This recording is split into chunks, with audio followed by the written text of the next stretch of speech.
Let's talk about one of my followers and how she was tricked into selling her soul. If you're new here, hi. I usually talk about pretty scary stuff, and I have an email where anyone finds this page because I'm here to ghost stories. And this is one of the submissions, so let's get into it. This story comes from Sam, who starts off her whole email by saying that she watched one of my other videos where I specifically talk about another experience that somebody else had in selling their soul. She also says that this is her own encounter and it's more so to bring awareness to the situation of how easy it is to do something like this, especially if it's unintentional. And what I'm gathering from this email is that Sam is a very spiritually in tune person and specifically is able to feel the presences and has had childhood experiences with spirits. But long story short, she started meditating to find comfort in silence and eventually came into contact with a spirit/presence that she could not see, but she was able to have a full-on conversation with this man. They're going back and forth, and eventually she cracks a joke and she is like, I have no real goals or aspirations in my life since my diagnosis, and I don't think anybody would want to buy my soul no matter what I offered for it. And this is where things get a little scary, because she didn't hear back from that voice she was hearing and eventually just kind of dozed off into sleep. And she specifically says in the email that she just dozed off because she didn't think that she was a good client for whoever she was talking to. But following this conversation with whoever she spoke to, she has an unnaturally vivid dream. And in the dream, she is specifically signing a contract to buy a house.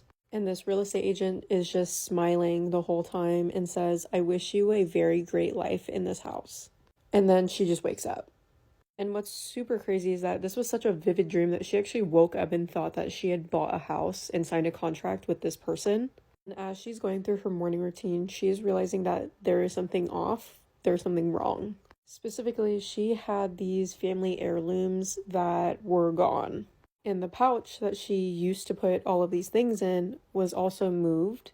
But the thing that got her to realize that she might have made a mistake with this unseen person was the fact that the Christmas lights that she had in her room were plugged into an outlet.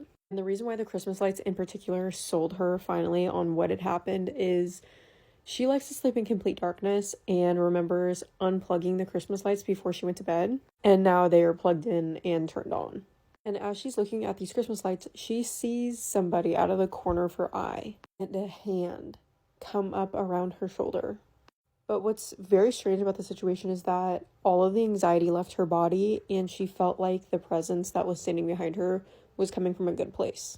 However, the Christmas light situation was only the beginning of this entire thing, and Sam proceeded to have one of the best days of her life, and she suffers from a disorder where her brain is telling the rest of her body that it is in pain. She says it felt like she woke up and somebody gave her a new body. And she says the scariest part about this whole thing is that she's actually at peace, but she was definitely tricked into doing this. And I think the most interesting part for me is a detail that she included in the email that said these malevolent spirits that she had been seeing since she was a child, she no longer sees since signing this contract in her dream. But at the end of her email, she says that she just wants people to be cautious about things in the spiritual realm that they think are BS, because they probably aren't, and it could result in a situation similar to this. But that's going to do it for me. Stay tuned for more ghost stories. So if you've seen my last two videos, you'll know that I've been telling stories from a man we're calling Rob about his experiences as a search and rescue officer. Rob has seen some crazy things out there, and I've got another story for you. Rob says that out of all the things he's come across, this one might be the weirdest one yet. He says that he's not sure if this happens with every search and rescue unit, but for him in this case, it's kind of an unspoken thing that they run into a lot. He said you can try to ask other SAR officers about it, but even if they do know what you're talking about, they're likely not going to talk about it. He says that all their superiors always tell them not to talk about it, and it's been such a thing for so long now that it doesn't even seem weird to them anymore. Okay, so now on to what it is. He said that on almost every case that they go on, when they are really deep into the wilderness, I'm talking like 30 to 40 miles into where there is no civilization, they will oftentimes find a staircase in the middle of the woods staircases that lead to nowhere. He said he means it's literally like if you cut a set of stairs out of a house or out from the front of a home and plopped it into the middle of the woods. That's what they find. He said that the first time he saw some, he had asked the officer that was with him about them, and he just told him not to worry about it, because that's totally normal. And Rob's like, I kind of want to go check them out. But everybody he confronted about it just said the same thing. He said that when he'd bring it up about how he kind of wants to go check them out, everybody would always say very emphatically, just never go near them. Not even close. He says over time, he's seen a bunch of these sets of stairs, and there's always a variety. They alternate in size and height and even condition. Some look newer and some look older and weathered. He said one time he came across some that looked like they were from a lighthouse. They were made of metal and spiraled up and had a very old-fashioned look to them. He says the stairs don't go up infinitely or further than he can see. He's tempted to take pictures of them, but he's worried about losing his job. This is apparently a pretty serious thing. So that's all Rob really says about that, but I've actually seen stories like that before. Some people think that they're like portals to somewhere else, or they go missing when they go to the top of them. Come to think of it, on a hiking trip or two, I think I've seen them too. And I thank God didn't go near it, but now it's making me wonder, what info do you know about this topic? I can't wait to hear your theories in the comments, and if you haven't done so already, follow for more creepy story time. One of my friends sent me a text message and she was like, I just seen that video about your mama beating your ass in the afterlife. Remember when she knocked you down a couple of stairs? Absolutely, I do. Come on, y'all. Story time. Boom, boom, it's story time. Boom, boom, paranormal Chicago activity. With Cat G. Oh, you dirty? I'm finna give y'all another story about my mama. Now, a lot of y'all asked to see what my mama looked like, and I'm gonna tell you this. Look at my face. Now you know what she looked like.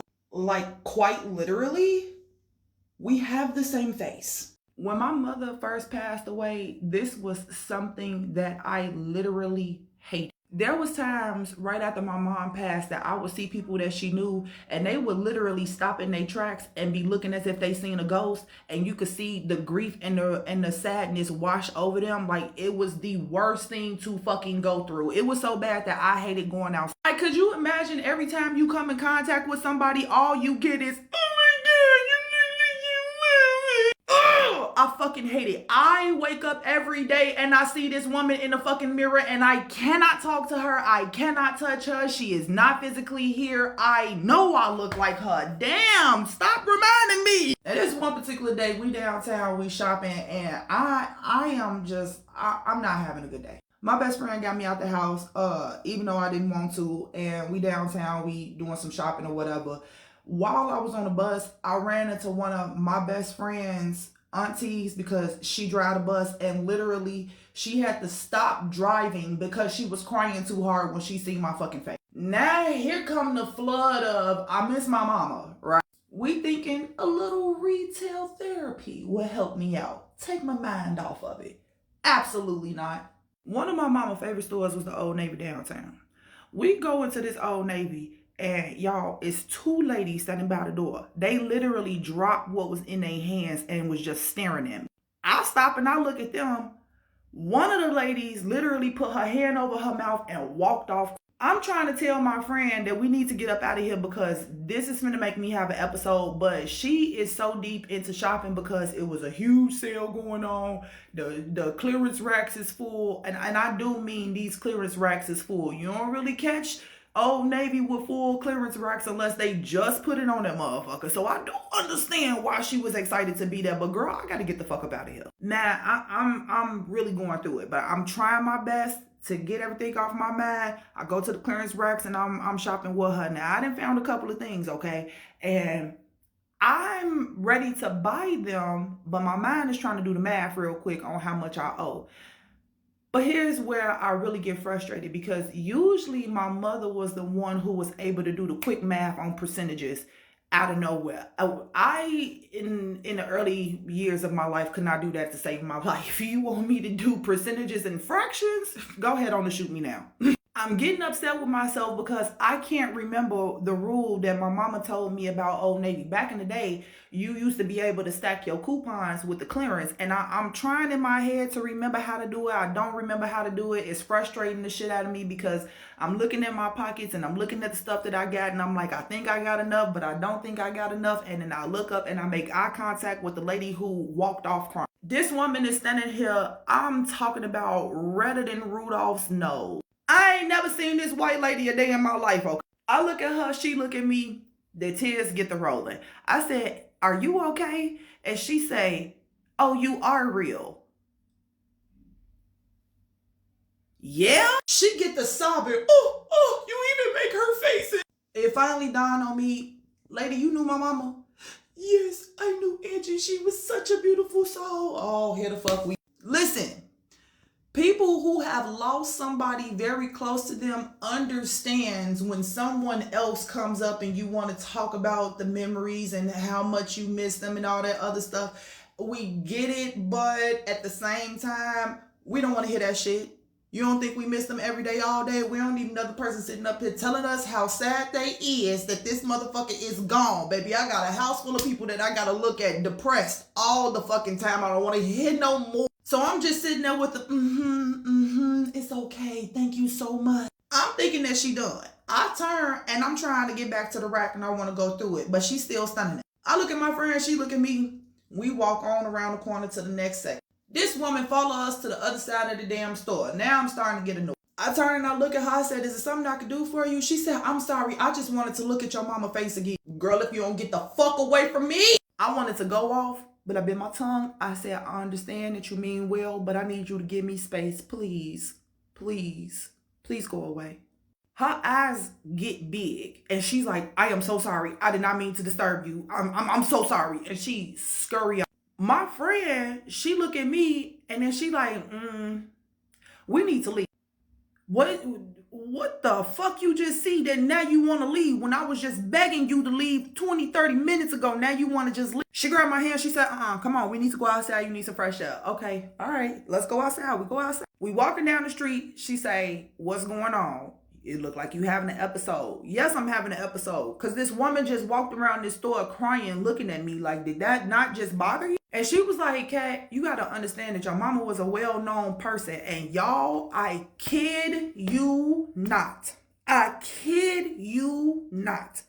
A squad car rolled past and on they megaphone say, boop, boop, Lil Angie, what you doing downtown? I turn and look at the squad car. The man in the car say, good Lord, you look just like your mama. I thought I was looking at a girl. I'm sick of this shit. I'm sick of this shit. I walk off. I'm mad as hell. I'm mad. I'm raging on the inside. And the only thing that I can think of is I'm hurt because everywhere I go, I see my mother and I cannot have her. Everywhere I go, I run into people who are slowly reverting back to what my mother helped them heal from. Like, you really don't realize how important some people are to your universe until they're completely gone. And I'm mad because she left me at such a pinnacle time. I'm 16, senior year just started. My sister is 4. This is what she learning the most right now. When I tell y'all, I cuss my mama 7 ways to Sunday. My friend said, you better stop talking like that before she reach out and touch your ass from the east. I looked at my friend, I said, you know what, at this point, I wish she would come, because I'll haul off and whoop her ass right now. Y'all, we turned the corner to go down the stairs to the red line, and when I tell you, it felt like something tripped my ass. You know how you hook your foot in front of somebody else's foot and lift up so that they whole leg come up off the ground? I perfected the art of tuck and roll that day. I landed at the bottom of the motherfucking stairs on my back. My friend running down the stairs. She, oh my God, oh my God, oh my God, oh my God. Whole time I'm laying down there, my eyes is closed. I open my eyes and I'm looking at the ceiling and the first thing I see is a goddamn sticker of a fucking angel. What people used to call my mama, Angie the Angel. I get the hysterically laughing and I point up because my friend is looking at me like I done lost my ever-loving man. She see the sticker and she say, girl, I got one better. Point to the other wall and y'all, it's a fucking poster board of a purse, and the purse say "in." I look at my friend, she look at me, she was like, I told you your mama's gonna reach out and touch your ass. You better shut the fuck up talking about her like that. Yeah, so to this day, I don't talk smack about my mama. Lighthearted roasting, yes, but actual smack about my mama, hell to no. Except for the fact that she ain't give me no she got them big ass bazongas in the goddamn ground, feet in the grass. She could have gave me a scoop, selfish ass lady. All right, what was you saying about a preacher? No, I was saying it was this preacher that we used to know. He could he would like could tell you things like. He was like a seer, or he was like a psychic type? He was like a medium. Oh, okay. And he could if you want to know anything, preacher could tell you. He was a big old black man. They never wear shoes on his feet. He never had shoes on? He never wore shoes. I don't know why. Did he have socks on? He just had his brown feet out. Huh. But anyway, so we went to him. It was me, my friend, my cousin, her little niece, my friend niece and my friend cousin. I went over there one day, and my sister. And so start out, the preacher, he invited us in. He said, "I'm gonna let you know right now. I don't take money. You don't have to pay me. But if you want to leave a donation outside by the box, you can leave a donation. But I don't want you to pay me for what I do, because it's God's work." And so my friend, she dead and gone now. She had asked preacher. She said, "Preacher, I want you to tell me something." And he said, "Okay." He said, and this is what he would do.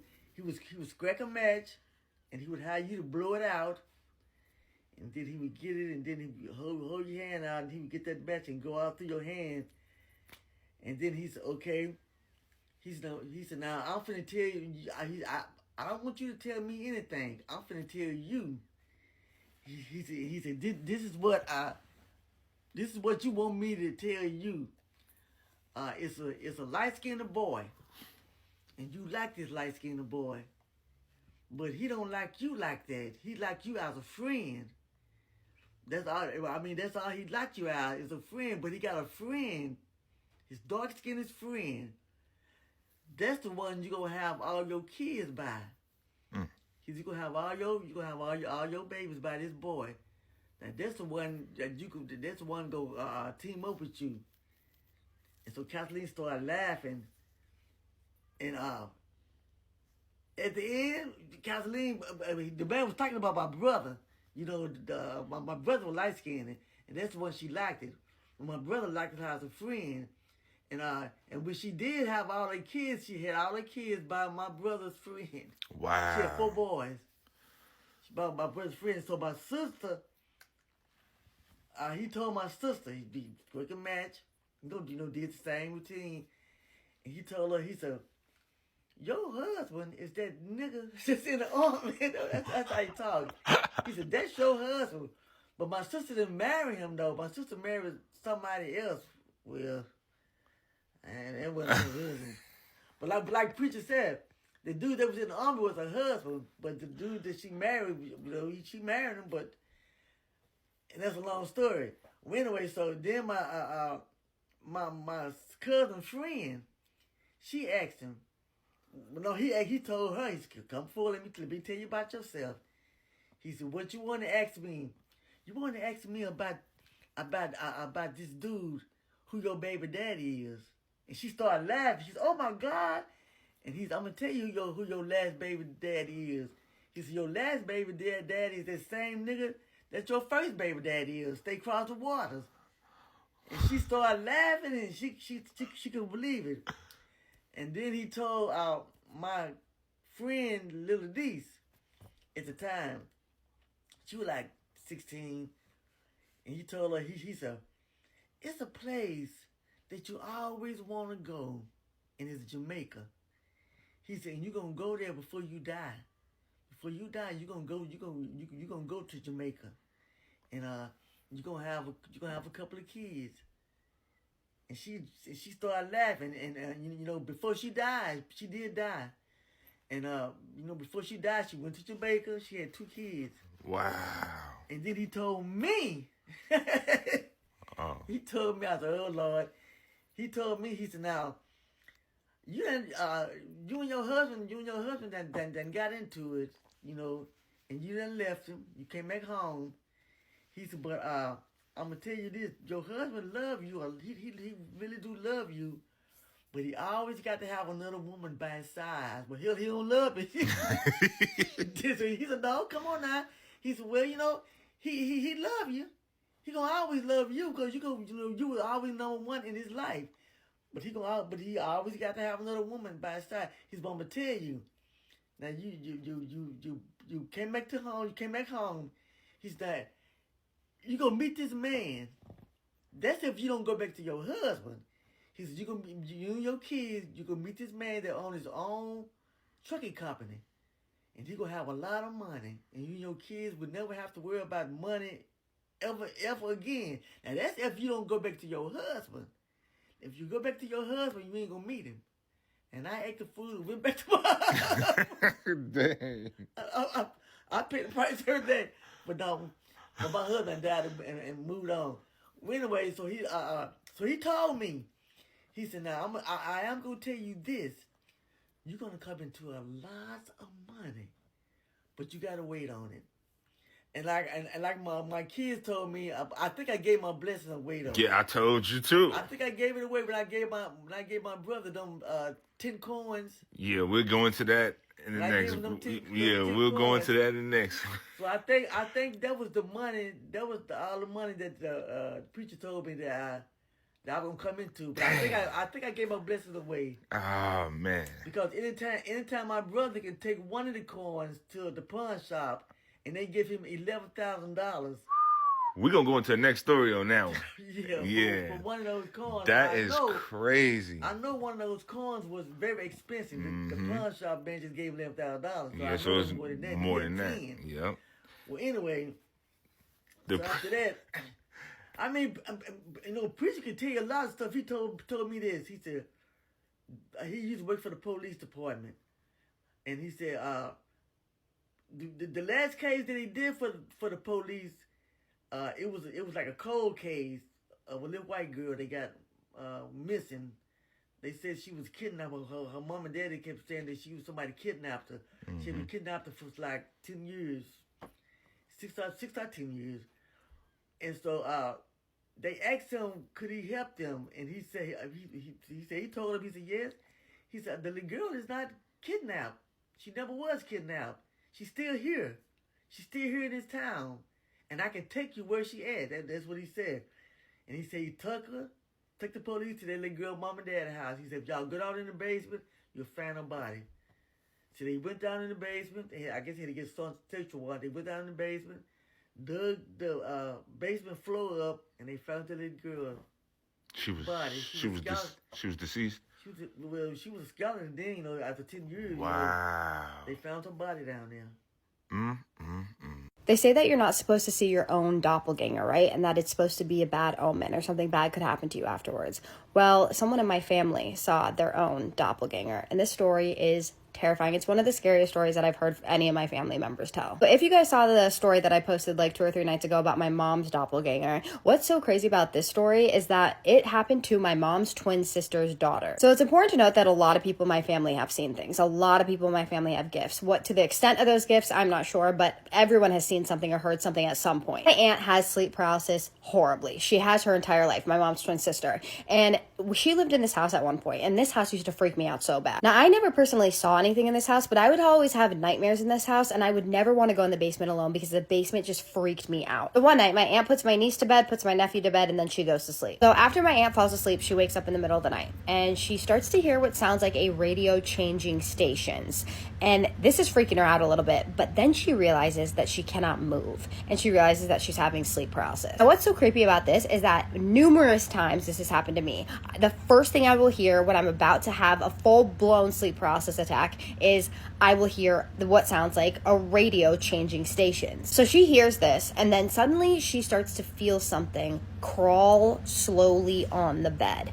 first it's hands, then it feels like the knees. And then she can hear this laughing sound, but it's like this deep maniacal laugh. It slowly inches closer towards her. It gets right in her ear and it goes, Anne.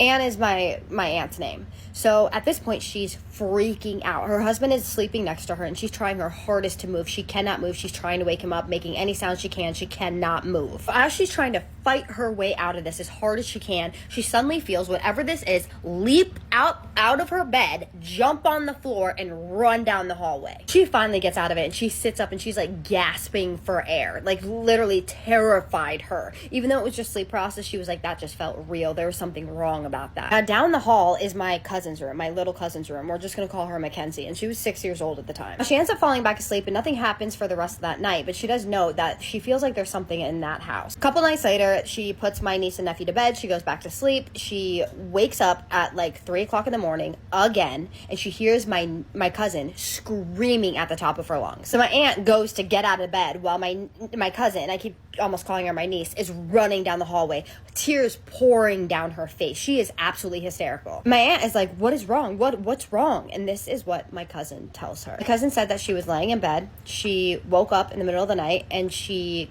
got scared for no reason. She then looks down at the end of her bed and she sees something sitting at the end of her bed. At first she's looking at it and she's like, is my mom in the room? Is my mom sitting in the bed? She thought that it was my aunt at first. And then it turns its head slowly towards her, and it's her sitting at the end of the bed. She sees herself sitting at the end of the bed. And when it turned its head, it just smiled at her like this. So she saw herself sitting at the end of her bed, just smiling at her. A day after my aunt had that sleep paralysis where that thing ran down the hall towards her room. Now, they did end up moving out of that house, and my aunt was absolutely horrified by this because she believed her. My mom believed me every time I told her something happened to me when I was younger, and my aunt always believed her kids too. And they ended up moving out of the house, not for that reasons, but just because they ended up moving out. Like, she ended up getting a divorce from her husband. My aunt said that she would always have crazy nightmares in that house. And when I say crazy, like, I'm talking about nightmares that kind of seeped into reality. I'll have to ask her about some, like, this one particular nightmare that she had that still gives me chills when I hear it to this day. I'm getting chills right now even thinking about it. It was so scary, and the way that she woke up from it, and just like it was so but I'll make sure to ask her about that. If you want to hear it, drop it in the comments if you want to hear that story. But what do you guys think is going on? Like, this was a while ago, obviously. But I definitely think that my entire family has gifts to a certain extent. Most of them have seen pretty freaky things. I definitely think that a lot of us are haunted. I think I have it the worst. My whole family thinks that I have it the worst, but I just want to know your thoughts on this. What do you think this was? I think we all know what it was. I just can't say the name. Like, obviously, we know what it was. It may have not been a doppelganger. It probably sounds like the other thing. But drop all your thoughts, opinions, and suggestions in the comments below. I don't think it comes as a surprise given the nature of the crimes we talk about, but it takes a lot for me to have to step back and think, whoa, this is too graphic for me, too much for me, I need a second. I had to do that when I was researching this case multiple times. I don't even know if there's a word in the English or the Spanish language that would be able to properly describe just how horrible this case is. Oh, and do you want to know something incredibly shocking? The leader of this group was an employee at PDM Contractors. Do you know who owns PDM Contractors? John Wayne Gacy. This video is incredibly graphic. I'm telling you now, you are going to be uncomfortable. Just a heads up. Robin Gett was one of 6 children and born and raised in Chicago, Illinois. Not much is really known about his upbringing other than the fact that it's been described to have been very troubled. While he was growing up, his parents sent him to a school that was for children with behavioral issues, and following that, his mom sent him to go and live with his grandmother. Then at 16 years old, he dropped out of high school. Based on the things that he goes on to do, I also feel confident in saying that this guy had mommy issues, and little by little, the anger that he had towards his mom, for whatever reason, then shows up as resentment overall towards all women. At 19 years old, Robin got into a relationship with a girl called Rosemary, and it was also at this point in his life that he began working at PDM Contractors Contractors. PDM Contractors is none other than John Wayne Gacy's company. Whether or not Robin knew what John Wayne Gacy was doing at that point in time, whether or not he was aware that John Wayne Gacy was hiding bodies upon bodies of victims underneath his house, is up for debate. However, I will say that some of the construction projects that Robin worked on were at John Wayne Gacy's house. But the fact alone that they knew of each other, that their lives were intertwined at one point, even if it was only in regards to work, it sends shivers down my spine. Robin proposed to his girlfriend Rosemary. They got married, had one child, and then another, making them a little family of 5. They lived in the Chicago suburbs. And now, from the outside looking in, you might think, okay, this guy had a troubled childhood, but he really turned his life around. He got a job, the wife, the house, the kids, all is well. And you would be right, I guess, if you did not know about the dangerously sick and twisted thoughts that went on inside of Robin's brain. He was always a little bit odd, I think, in the way that he behaved towards women, and I do think that has a lot to do with the bad relationship he had with his mom. And although he acted what you would call normal and operated, I guess, like a decent human being, Robin was everything but. He had fantasies in his head, and he knew that one day he would act on them, and in order to do so, Robin began prepping the attic of his house. He would often go up there by himself and read about things that he was interested in. Some of these things included things such as human sacrifice, satanic rituals, dominance, power control, and cults. But the biggest thing about him is that he seemed to have a very alarming fixation with putting women in positions of vulnerability. And he also had a thing for pain. But he liked it in the way that, and I do mean really, really liked it, like really enjoy it, like would get excited, if you know what I mean. He liked it in the way that he would like to inflict it on other people, specifically on women. The first way that he started putting these fantasies into action, I guess you could say, was with the person whom he had the easiest access to and could unfortunately easily manipulate, his wife. And one day, while they were doing the deed, he asked his wife to take pins, like, say for example, like sewing pins, and stick them on her this area. And then it escalated into having his wife push them in, but leaving them in all day. Robin wanted her to walk around the house all day with the pins on her. His wife never publicly spoke about the things that Robin would demand of her and make her do, but the people in the neighborhood noticed. And they also noticed the young girls that Robin started to bring around constantly in and out of the house. Those girls would be vulnerable girls and or women that Robin would somehow find, invite them back to his house, and when they got there, he would treat them with the same lack of respect that he treated his wife. And he would make them as well do the same things with the sewing pins. I really don't think that Robin saw women or girls as people. I really don't. I think he would just look at them and think about how he could use them for his own pleasure and to bring his fantasies to life. It's clear that Robin would SA the girls that he was involved with, but to make it even more uncomfortable, if that's even possible, it's also alleged that sometimes he would do what he did to them on his own daughter's bed.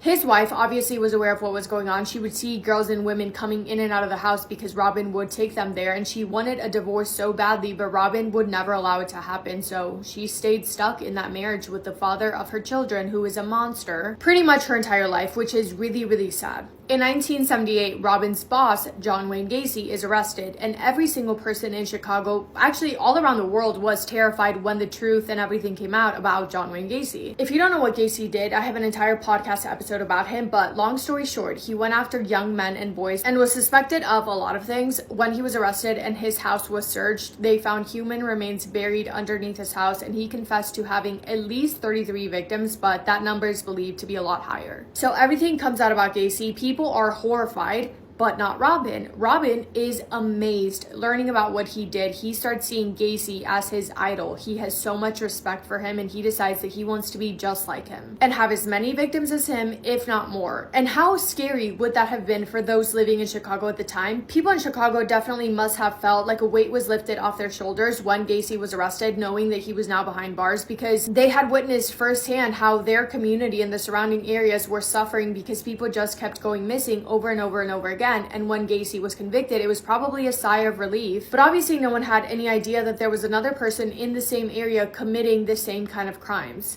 Now, taking inspiration from everything that Gacy did, Robin Gett realized that in order to do all the terrible things that he wanted to do, he would need help. He couldn't do everything alone. So he began recruiting people to help him to become his, I guess you could say, partners in crime. And in comes in 19-year-old Edward Spritzer and brothers Andrew and Thomas Pocorellis. They were 17 and 19 years old. And following in Gacy's footsteps, Robin Gett started his own small construction and remodeling business in Chicago. This is how he met those three men, by hiring them to work for him, when in reality he hired to recruit them to get them to do with him the evil things that he wanted to do. Edward, Andrew, and Thomas looked up to Robin not only as their boss but also as a person, and sooner than later Robin shared all of the ideas that he had that he wanted to act out on to commit crimes against women, and all three of them were like, all right, sign us up. And just like that, they become willing participants and the Chicago Ripper crew is created. On May 23rd of 1981, the group abducted their first known victim, a woman called Linda Sutton. The plan was that they were going to be driving around in Robin's van, find a woman, lure her into the van, drive her to a secluded area, and do whatever they pleased. And this is what they did. Linda was only 26 years old and she was a mother of two. She was just walking on the street when the group saw her, took her, handcuffed her, put her in the van, and drove her to the secluded area. Once they got there, they dragged Linda out of the van, and then every single one of them essayed her. They did this for hours upon hours on hours. Linda, awake and aware of all the terrible things happening to her the entire time.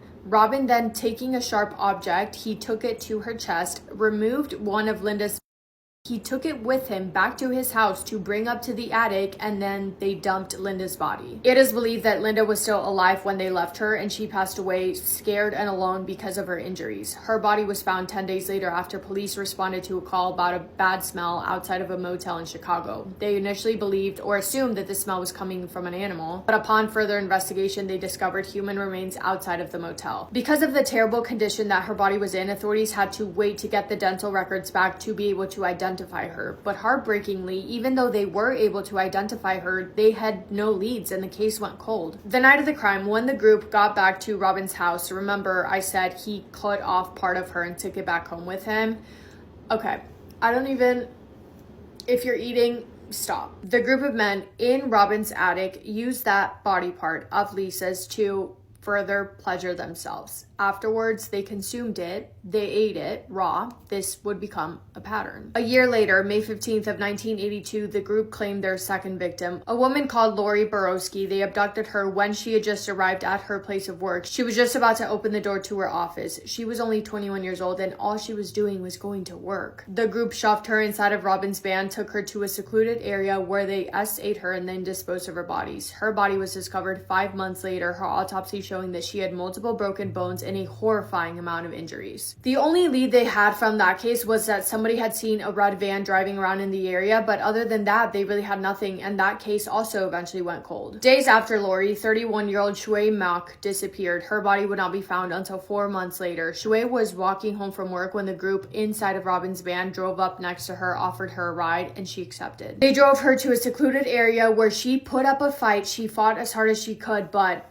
it was 4 men against her. What they did to her was almost the exact same thing as they did to Lisa, including taking body parts of hers back to Robin's attic and using them to do unspeakable things. The group also had another common thing that they did, and this is going to be really hard for me to describe because you can't say these things on the internet, but it was a common thing for them to remove a body part, leave behind an open wound, and then they would insert into the wound to satisfy themselves. It's hard to believe, isn't it, that these men are human beings like you and I, yet they're able and capable of doing such terrible, horrible things. Over the course of several months, bodies after bodies kept being discovered, and it's so sad that multiple of them were never able to be identified because their bodies were in such terrible condition. On top of that, some of the victims have just never been found. It's so sad and so terrible that there really is no way to know just how many victims the group had. But the youngest victim that we do know of was 19 years old and the oldest was in her 40s. By the way, the entire time this group is doing all these things, they're living double lives, going to work, going home to their wives or girlfriends, raising their kids, going to church on the weekends. It is beyond me. I cannot fathom how you can do such awful things to other human beings and then go home and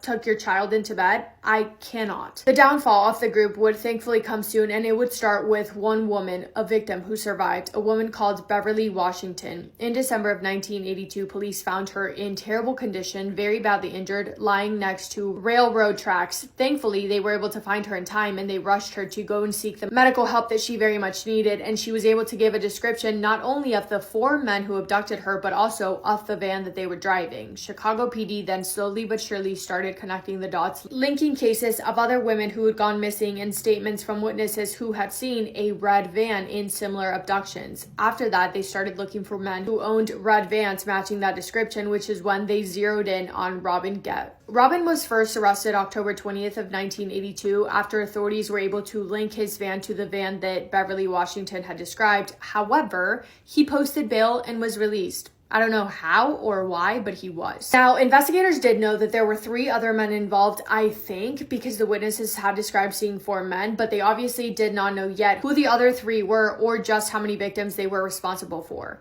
Police officers were able to discover that in 1981, Robin had rented a room at a motel along with 3 other men who rented rooms all right next to each other. The hotel manager told authorities that there was something off about that group of men and said that they appeared to be in some kind of cult. Police then were able to identify Edward Spritzer, and they questioned him for such a long time they were applying the pressure on him to identify the other 2 men that had not yet been identified, and Edward cracked. He gave a 78-page confession, not only describing the crimes of the group committed in detail, but also naming the Cocorellis brothers. Robin was then rearrested, taken back into custody, and thankfully Andrew and Thomas were also arrested and charged. And after a series of trials, Edward Spritzer and Andrew Cocorellis were sentenced to death. However, Edward's sentence was later changed to life in prison. Thomas Cocorellis accepted a plea deal and was sentenced to 70 years, and guess what? In March of 2019, after only serving half of his sentence, he was released. He was really out on the streets.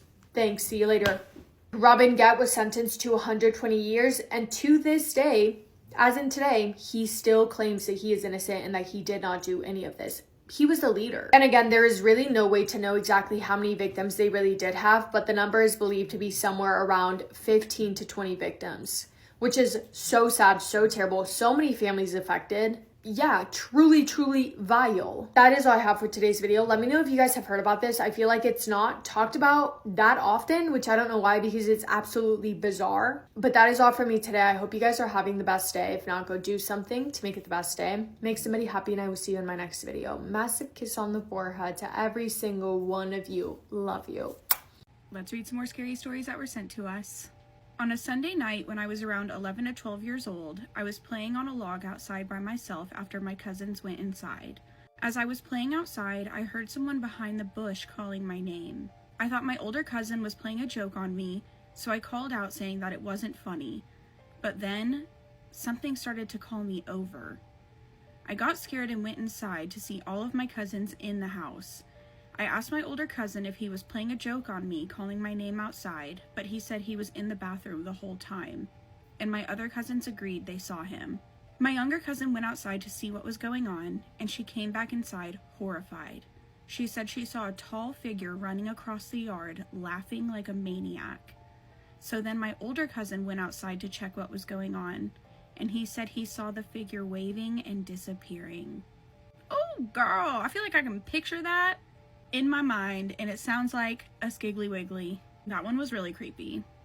This story happened when I was younger. We live in a busy city here in the Philippines. We lived in an old 2-story house that had been renovated to look more modern. When my sister was 4 or 5 years old, my grandma would often hear my sister laughing by herself, and my grandma would also get severely sick often. One time, my parents were hanging out with their friends in our living room, and my mom shouted at me, "Stop running, you might fall." My mom swore she saw me running behind the couch, but when I answered, "What?" from upstairs, my mom got silent. I still remember the feeling I got when my mom told me about this. Fast forward to my early teens, I was about 16 years old at the time. It was my turn to clean the house, and I was dreading mopping our stairs. For context, our stairs are made of solid wood, and every night around midnight, I would always hear our wooden stairs creaking like someone was standing on them. Anyway, I went to clean the stairs, and I had about 6 to 8 steps left. What I saw made my body freeze.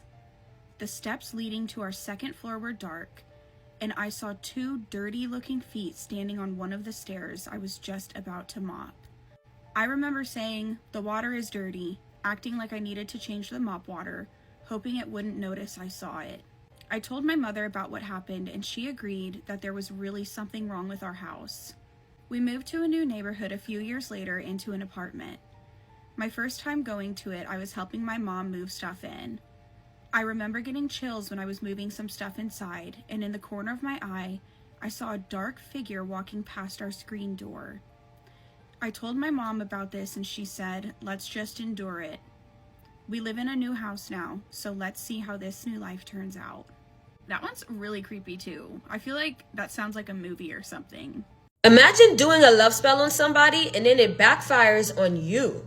I am back with another spooky story, at least part 2. So after the love spell backfired, Kalia's health just kept declining in ways that the hospital couldn't even explain. She wasn't eating, she couldn't sleep, her skin was always cold. And mind you, after he walked out on her and left, she became even more obsessed with this man. She was stalking this man on social media. Although she was blocked on her original account, she created multiple other accounts to stalk that man. Her friends noticed that this is a problem. Well, the social media thing then escalated. She would go as far as catfishing him because she was just so desperate for any communication with him. And he was posting hurtful things like he's single. She catfished him. He gave her a location for them to meet up at, to where she proceeded on stalking that man. Basically, he gave the person that he thought he was talking to a public location for them to meet at. It actually being Kalia the whole time. She drives to the location but never left the car. She proceeded on watching him from her car and then follow him home. And that kind of became something that she would do. She would just kind of follow him. She says every bit of her life was about that man and trying to get him back. Well, some of her friends started to notice that she's not well. And they used to tell her this a lot. And after what Kalia had planned next, when her friends said this, she realized maybe they're right. Maybe I am taking things a little too far. As she planned to break into his apartment next. At that point, she decided that she wanted herself back. She wanted her life back before the obsession. But it's not something that you can just switch off. So she did research and found a hoodoo practitioner in the area. That person had great ratings and they seemed like a trusted person in the community. She was able to book an unbinding ceremony. And although she was nervous about it, at this point, she had nothing to lose. So the person who did the ceremony, we're gonna call her Claudette. So it was 3 steps. She told her to write the truth, your true intentions and why you did what you did. Burn the idea of him, not the person, but the idea. And then the final step is the cleansing. While she's cleansing the space and Kalia, she lights 2 candles that were connected by a rope through the middle. She lights both of them at the same time. And while she is cleansing Kalia and telling her to release the idea of this man and to let him go, the candle is burning viciously. Like the flames are going up. The flames even look red. It's hard for her to focus. But the practitioner is asking her to stay focused. And she couldn't leave until she saw the rope actually break. And it took a very long time for that rope to break. And she said the second that rope broke though, it's like this sudden weight was just lifted off her shoulders. And she said the reason why this story had to be anonymous and she couldn't give any clues as to who she is because till this day she can't believe some of her actions. Like stalking that man literally on social media and in real life. Anyway, so she says stay away from love spells. Make sure you hit that follow button and I will see you guys in the next video from your absolute favorite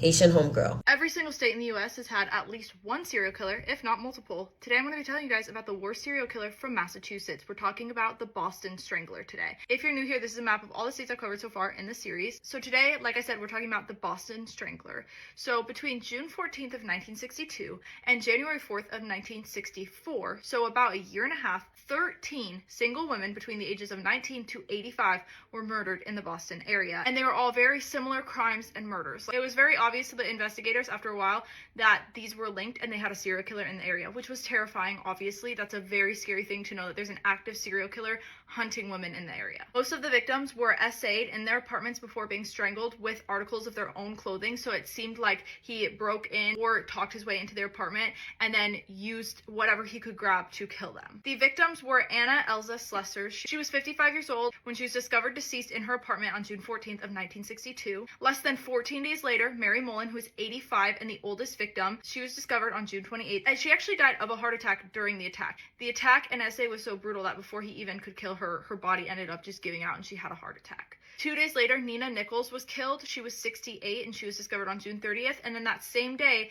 Helen Elizabeth Blake, who was 65, was also discovered. Then, for a month, the killings completely stopped. Almost a month and a half later, on August 19th, though, they discovered Edis. She went by Ida Urga. She was 75. They found her in her apartment. Again, she strangled. It's fitting. The same MO and style of killing as all the other victims so far. 2 days later, they found Jane Sullivan, who was 67, on August 21st. And then, again, the killing stopped for a little bit, as far as we know, and they start back up in December.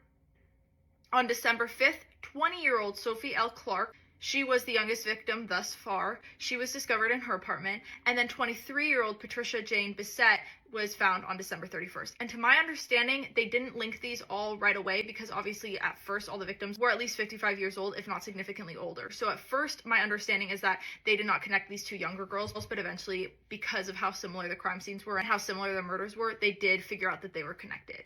Next, Mary Ann Brown, who was 69, was discovered in March of 1963. And exactly 2 months later, Beverly Florence Simans, who was 26, was discovered on May 6th. And then Marie Evelyn Corbin, who was 57, was found on September 8th. And then Joanne Marie Graff was 23, and she was found on November 23rd. And these are all happening in similar areas around Boston. And again, people are obviously terrified. And a lot of times with serial killers, we see that they target one specific demographic, like girls from ages 19 to 25 or older women from ages 55 to 75. We don't normally see this broad of an age group, and so that's extra scary because every woman feels like they could be the next target, and you're not even safe in your own home. That is such a vulnerable and very scary feeling. And at this point, the police didn't really have much to go off of. They weren't really sure who was doing this. It's been a year and a half. They have 12 victims. Public is terrified. The media is running with every single story. People are guessing other people are parts of this serial killing. It's just a mess. And it's been a year and a half since these killings started, as far as we know. And it seems like the police are not really that close to catching them. Finally, on January 4th of 1964, the final victim, as far as we know, was Mary Ann Sullivan, and she was 19. So she ended up being the youngest victim. Again, I always say as far as we know because it's likely in the lulls of him killing, from what we know, he was actually killing other people and we just didn't ever link them, especially because it was happening in the 1960s. We still had investigations and stuff, but we just didn't have the same science and knowledge and resources that we have today.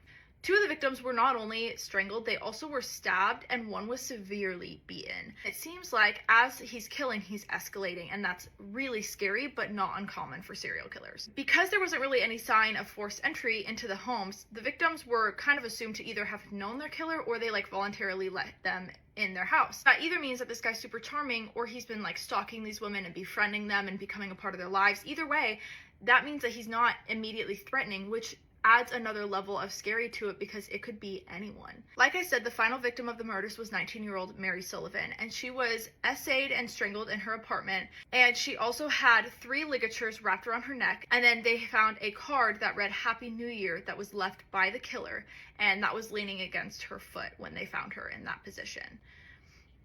So now, not only is he killing people, but he's taunting the police and the media and the public. So obviously, there's a very scary, violent, angry man out there. The police are worried that this is going to go on forever. Everyone in Boston is scared. And the press had dubbed him as the Measuring Man.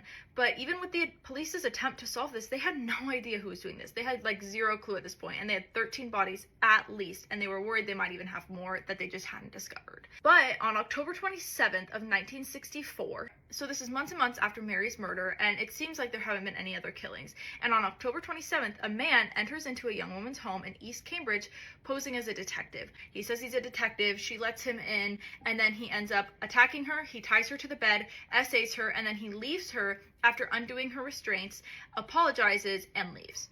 When the police arrived at her house, she described her attacker, and they get a sketch out to the press.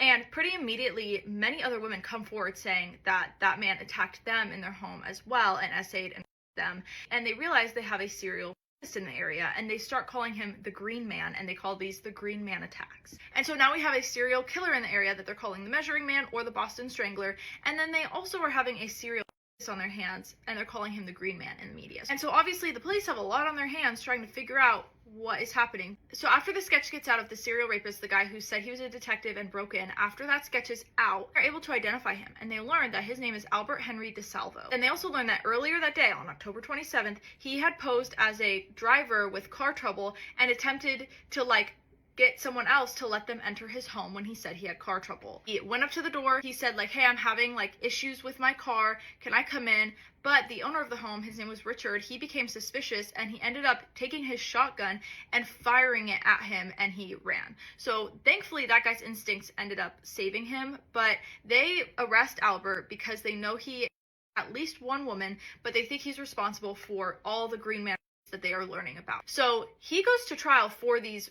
Again, he's not on the radar for these murders at all at this point. But as he's in prison waiting for his trial and the trial is happening and everything, he ends up telling a fellow inmate that he was the Measuring Man, aka the Boston Strangler, and he's the one that killed all 13 women. He's bragging about this, he's being very cocky and confident, and the inmate's I'm gonna use this as leverage. So he tells his attorney, and his attorney tells the police. Now, I will say that the inmate that he ends up telling was actually someone they were looking at in the Boston Strangler murder. So some people think he only said that to get the suspicion off of him and put it onto Albert. Some people think that he was actually lying, but he says that Albert confessed. So they end up interviewing Albert and being hey, did you kill these women?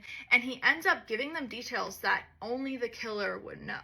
So unless the other inmate told him details and then he just decided to regurgitate them and take credit, it seems like Albert is not only a serial but also a serial killer. I will say he didn't give a detailed confession until after he was charged with the rape. So I think he was hoping to not confess and he was hoping to get out, and then when the charges ended up sticking, he just kind of gave up and was, I think, looking for a plea deal. He ended up getting sentenced to life in prison in 1967, but in February he actually escaped prison. A serial killer escapes prison with 2 other fellow inmates. All 3 are very dangerous, terrifying guys, and obviously a huge manhunt begins for them. And as they're looking for him, they find a note in his bunk, and in the note he says that he had tried to escape to focus attention on the conditions in the jail because he was saying they weren't adequate. And then 3 days later, he ended up contacting his lawyer and he turned himself in. He ended up being transferred to a maximum security prison since he's showing he could just escape a regular prison, and he ended up later recanting that he was the Strangler. He said he was innocent and that he didn't actually do that. So I still think that he's the Strangler. On November 25th of 1976, Albert was found stabbed to death in the prison infirmary. A guy named Robert Wilson, who had associations with a gang in the area, he ended up being tried for the murder, but he was never charged. He later said that he was trying to kill him for selling drugs in the prison. There are some doubts that he is the Strangler as well, so there is a chance that the Boston Strangler is still out there, and this is actually 2 completely different guys. But in my opinion, I think that they're the same. The Green Man and the Boston Strangler had very similar methods. When people described them, they looked very similar. Both of the potential assailants were charming, and they're able to convince people to drop their guard and everything. And so to me, it seems like they are very likely the same. Plus, some of the would happen when his killings would lull. And so it seems like it is the same guy. We might not ever know for sure, but either way, the Boston Strangler was a very, very scary guy. The fact that he also could have been a serial in the area makes it even more scary. Hey guys, it's time for another spooky story. I am Autumn in Appalachia. If you have a spooky story of your own that you would like to share, feel free to send me a DM. Make sure as well to add me on Facebook, same handle, Autumn in Appalachia. Without further ado. I already know I'm going to regret telling this story outside, and it's not just because it's chilly out here, it's because this story creeped me the hell out. So Ellie, her husband Anthony, and her son Bry, I'm not sure how old he is, but under 10, they all live in Akron, Ohio, and they are avid campers. They are avid outdoors people. There's one particular spot close to where Anthony grew up that they really like camping. It's like this river. There are 2 different beaches. There's also a creek that goes up into the Appalachian Mountains, and so they camp there frequently, almost weekly during the warmer months. So there's this one particular day that Ellie really wants to go camping at their favorite spot near the river, but neither of the boys are having it. They later admitted to her it's because they kind of had like a weird feeling about it, but regardless, she convinces them to go, so they pack up and they make their way to the campsite. Now, when they get there, they have to park about half a mile away from where they actually set up camp on the beach. And so when they get out of the car, Anthony says, make sure you lock the car.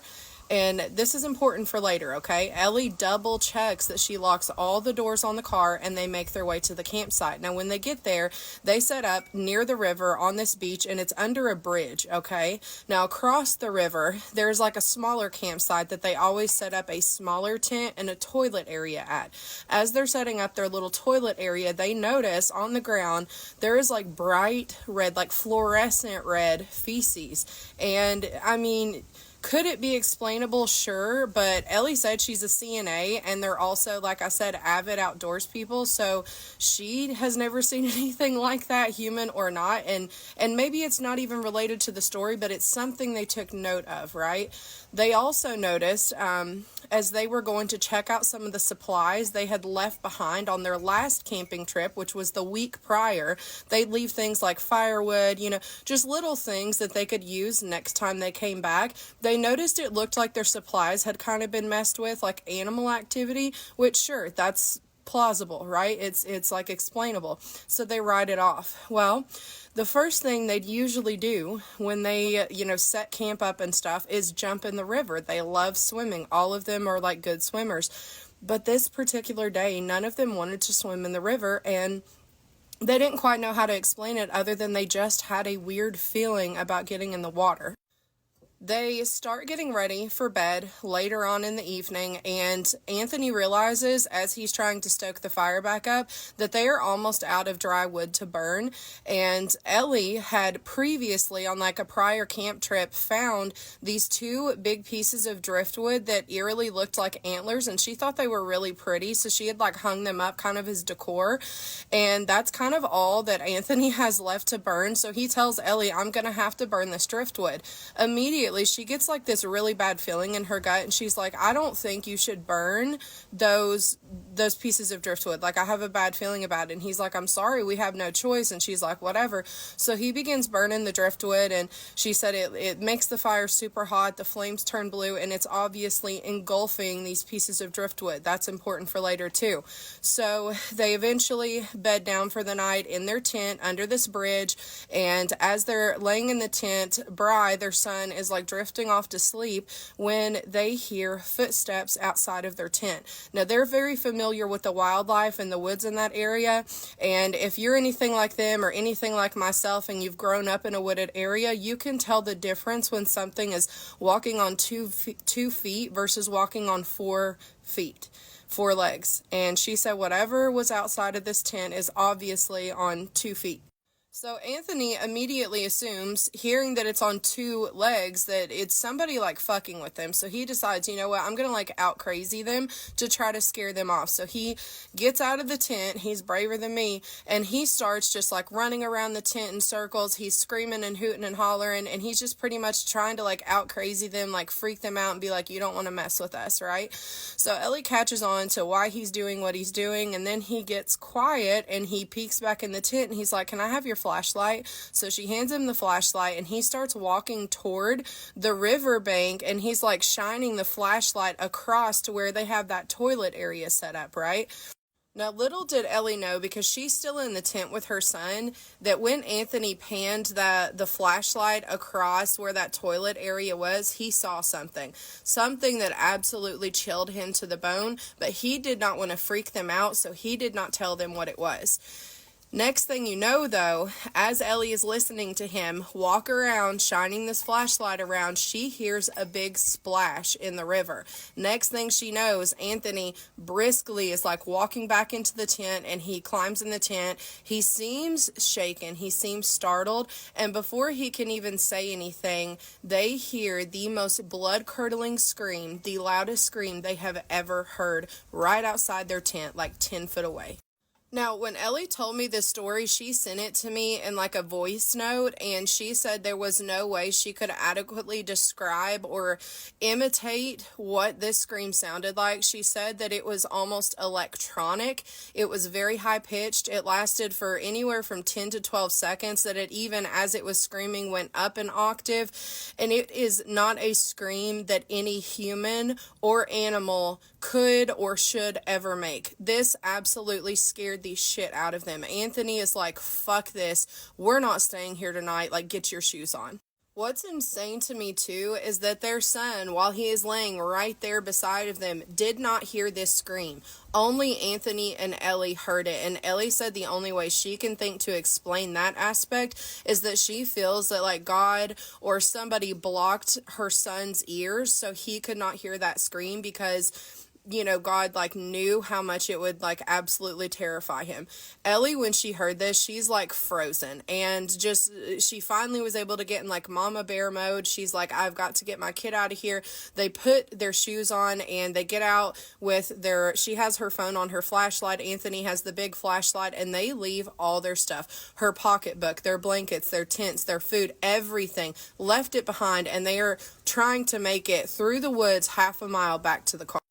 As they're walking, Ellie has her son in her arms. She finds herself turning around partially out of fear to look back at the campsite. She's like shining her flashlight in that direction. She notices too that Anthony's doing the same thing. He's like painting the flashlight, and he, I think, had this moment where he was just like, this has to be somebody like just screwing with us. And it kind of made him mad because like their kid is out here, like, you know, so he decides to yell out who made that sound, like who made that sound.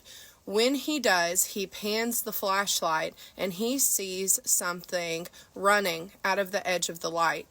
It was, now keep in mind, Anthony's about 6'5", Ellie said. So for him to say something was tall as fuck, it was tall. She said that it was about 8 foot tall. It was unnaturally pale, long, skinny limbs, skinny body, no facial features, and it is just like running on 2 legs out of the edge of this light. They immediately get this feeling like if they do not run as fast as they can back to this car, something horrible is about to happen to them. Ellie said that she is a fast runner, but that it was like one of those dreams you have, those like horror dreams where you're trying so hard to run or so hard to scream and you can't. She said it felt like that. Like she is trying so hard to run and it's like something is holding her back and keeping her from running. Regardless, they make it back to the car, and in preparation, Anthony throws the keys over to her so she can unlock the car. When they get there, the car is unlocked, and they don't know how to explain that.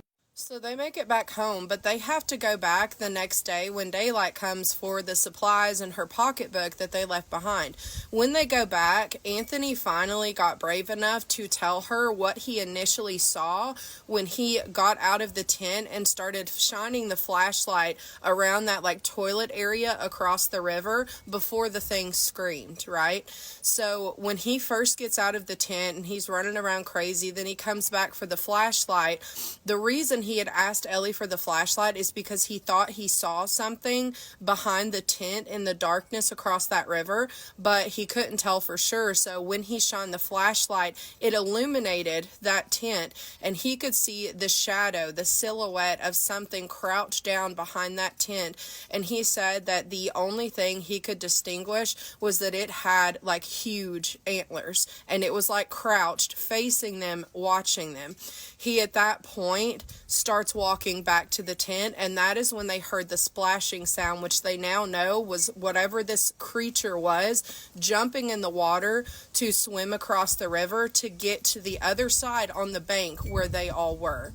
Editing Haley here, I realized I forgot an important detail. So when they went back to the campsite the next day, none of their stuff had been moved or messed with, but you know those 2 pieces of driftwood that looked like antlers that Ellie had hung up and, you know, Anthony burned them. She had a weird feeling about it.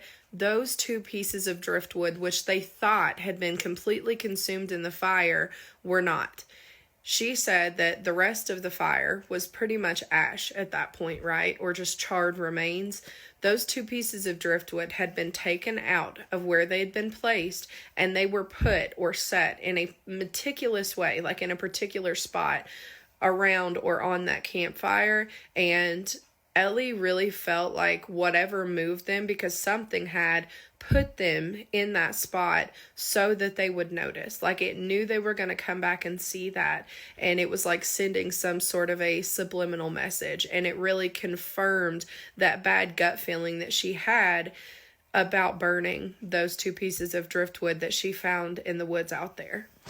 She, to this day, does not know how to explain this. They had never seen anything like this before, but since this happened, she said she feels like it opened some sort of a door or a portal, something, because now when they are out in nature, it seems like they more frequently have supernatural or paranormal experiences. Now, something else of note that I found really creepy is that she and Anthony are not very close with their extended family. They never told their family this story, but she later on heard her nephew tell a story about how he and 2 other boys, they're like in their 20s, go way out into the mountains. Now, do keep in mind where they're at, like they're close to where, or at the foot of the Appalachians. They're out there hunting, right?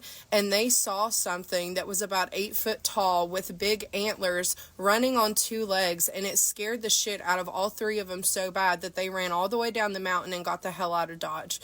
So it kind of like mind blew them when they heard somebody else corroborate what they saw out in those woods. You guys let me know what you think in the comments. That is so freaking creepy, and stay tuned for some more spooky stories. Weird spooky Christmas story. And this is about a floating knife right before Christmas. So this person says that they grew up in a haunted house. And this particular incident happened when they were about 16 years old. It was 1 week before Christmas. So she said her house was a back split layout. I'm not entirely sure what that means. She said it had 4 half levels stacked inside it. If anyone want to explain to me what that means, I have no idea. The TV was in the upper basement, so that's where she spent most of her time. On this day, around noon, she went upstairs to make a sandwich. She put bread in the toaster and then picked up a large knife. It was one of those big ones you use to cut onions. She said she began cutting vegetables on a cutting board. Then the toast popped. She turned around to grab a plate, but when she turned back, the knife she'd been using was floating above the cutting board. Not shaking in her hand, not hanging off the edge of the counter, literally floating.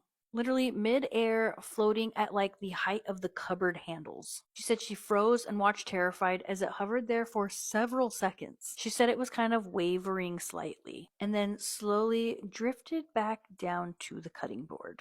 She said that was enough to send her running up to her bedroom. She said she called her best friend and made her stay on the phone with her until her dad came home. She said even though the house had a long history of paranormal activity, she'd never seen anything float like that. And nothing ever floated again. But that wasn't the weirdness during her winter break. 2 days later, after her mom left for work, she went to go check the front door. It was locked, but her coat closet door was left standing open. She was worried the cat would get in there and knock things over, so she closed it and went back downstairs. Later, during lunch, she went back upstairs and noticed that the closet door was open again. She thought maybe she was being forgetful and just closed it a second time. After lunch, she was filling the sink with the dirty dishes so she could get ready to do them, and she glanced over at the closet and noticed that the door was open again. She said she closed it for the 3rd time but was fully freaked out. When her dad got home, he immediately said, "Why didn't you close the closet door?" She insisted that she had, multiple times, but he didn't believe her. He never believed her stories about the house being haunted. Between floating knives and closet doors that wouldn't stay shut, she said that Christmas season was the spookiest she'd ever had. Let me know in the comments what you guys think, and if you ever lived in a haunted house, send me your story. This was sent to me, and people are saying that this is a ghost at Pevensey Castle in England. Some are saying, no, it's just a person standing in the little window way. So I really wanted to look into it to see if I could maybe debunk it as a ghost, and maybe it was just a person. But here it is from like a little slightly different angle. So you think, okay, he's just standing on like a ridge or something. The ground's right there. Probably a person. Except this is what the entrance actually looks like. So you were seeing a photo of it taken from like going down a hill, which made it look like the grass hit right here, but it's actually this high. Immediately I wanted to know, okay, well, is there like a floor behind here? And there is. Here's a view from inside, and like I said, you can see like there's a floor right here, but you know what else you can see? These iron bars, they're like made into it. From what I was told, the story of the photo is the mom said that everyone was asked to leave for the evening because it was getting dark, as you can see from these photos, right? So the original photo is this one down here, and then it zoomed in a little bit. But I'm like, okay, yeah, but you can see people there. But she says that the people were already kicked out and that she didn't notice anyone standing in the doorway. But listen, when I was in Scotland, if there wasn't a barrier, I was standing on the edge like that. But let me show you. These bars look like they're not made into it just because of like shadow play and all of that, but they are. So I was curious, like, well, okay, this photo was like from 20 years ago or whatever. So when did they put these in? According to what I could find online, these mofos have been in there since the 16th, 17th centuries. From this angle, if you look again, you can see the bars there. You see them? They're there. You take the height into perspective, right? I mean, these are big, huge windows. His head would have been like right here, if not like right there. That's a pretty big height. So he would have to squeeze his ass, if it was a person, through this area. Which, I mean, he could have, but then he would have had to balance on this sketch-ass ledge. I'm pretty sure I read somewhere this is like 20 feet high. I don't know, I could be lying, but it's a high enough where I wouldn't want to dangle out there, especially breaking the rules and climbing over this gate to do it. If it was a person, these people would have seen this guy that had climbed over the gate to just stand there and stare. The castle is haunted, but it's haunted by a typical UK ghost. They have like a lot of the lady in white, red, gray. They have a lady in white here. It was a fort, and it did defend against a bunch of things, and it had been there for so long. This wall right here is a Roman wall built in 290 AD. And then the rest of it was added on like in 1066 by William the Conqueror. So yeah, I'm saying it's a ghost. I mean, could be wrong, but seems like a ghost to me. Hello and welcome back to a series of spooky stories, The Haunted Tea Spill, featuring the cute necklace that helped us sponsor so many angels off of the angel tree from the nursing home. Thank you again to everybody who purchased a necklace or donated and helped us get all of that angel tree stuff together. Also, I want to say thank you for buying out all of that girl's wish list last night. The whole list is gone today. This is the type of stuff that I love. So I think from now on, I'm going to pick an item for each month, whether it be a necklace, a shirt, whatever. Whatever commission I make off of that specific item that month, I will donate to some cause, something, somewhere. December is an easy month to pick because we can do stuff like we did last night. Wish lists and all that jazz. Angel trees, stuff like that. If you think that's a good idea, let me know. If you're like, girl, you're a little ambitious, you can also let me know, but I'm still going to do it. I'd also like suggestions. Women's shelter, Planned Parenthood, stuff like that. Drop some ideas in the comments and what you think about it. Now onto the story. This happened over 10 years ago now. My ex-husband and I were living in a small town in eastern Washington at the time with our 3 children. I started getting weird vibes the moment we moved into the apartment. Something was just off. Hearing things at night, and I could have sworn someone was watching us as we slept. I'd wake up with large scratches on my legs and bruises that hadn't been there before I fell asleep. Fuck. Bruises turned to handprints, and I even went as far as accusing my ex of doing something to me while I slept. I mean, valid, because who's gonna automatically go to fucking demons, you know? He, of course, denied it, and how right he was. It was about 3 months into living in that place when I woke up to something right next to my bed, watching me sleep. I say something because it wasn't human in the slightest. You know those silent screams where the person is desperately trying to get the noise out, but nothing is? Yeah, that was me, but it was more like my voice was being controlled. I had sleep paralysis one time, and that's what happened to me, and it was the scariest shit of my fucking life. As I reached for the light next to the bed, because in my brain, evil lives in the darkness, make it less dark, also valid, I watched it drop to the floor and slither. Yeah, you heard that right. Slither out of the room. Slither the fuck away from me forever. You creepy ass, scary ass bitch. Thanks. I have never in all of my life been so scared. As it crossed the threshold of the room, back into the hallway, the scream came out of my mouth, waking my ex-husband, oldest and middle child, up because their room was right next to ours. My ex-husband actually fell out of the bed. I scared him so badly. As I explained to him what happened, I could hear my oldest calling, "Mama, something is touching me." Bitch, I swear to God. I don't think I've moved that fast ever. I watched it slither out of their room. They looked at me and asked me what it was. I had no answers for them. I had no idea what it was besides horrifying. Yeah, a fucking basilisk is in your house and you just have to like turn on the light and hope for the best? Shit. I refused to sleep with the lights off after that, at least in the apartment. Whatever it was, or is, followed us for literal years. I would wake up to it hanging in the corners of our room and other places we lived, hotels, my ex-in-laws, etc. I've never been able to look it up or research what it was because I don't even want to welcome that kind of thing back into my life, and until this year, I haven't been able to talk about it out of fear that it would return. It's been out of my life since my divorce, and I'm not sure if it's attached to him or not, nor do I honestly care. I hope it's haunting him still, though. Okay. Although it never attacked him, just me and our children. I still can't sleep with the lights off. I sleep with a color changing light just in case it isn't really gone, just waiting for me to let my guard down. See, that's why I'm always hyper aware, because I will be fucking damned if you catch me off guard, bitch. Also, that's sketch that it never tried to attack him. Only you and the kids. Weird. Anyway, rate it on a scale of 1 to 10. 1 being least scary, creepy, spooky, 10 being the most. Or you don't have to rate it at all. You know, that's your prerogative. Let me know what you think about this idea in the comments. I would love your feedback. If you have a story of your own that you want to submit, you can do so on the link tree in my profile, because the Amazon link is gone now because it's taken care of. I'll see y'all the next episode. Stay spooky, friends. Do y'all hear this shit? This is the shit that I have to deal with every fucking day. God damn. This teenage beauty queen was left alone with her boyfriend's baby for 35 minutes. And in that time, this innocent baby suffered a terrible death.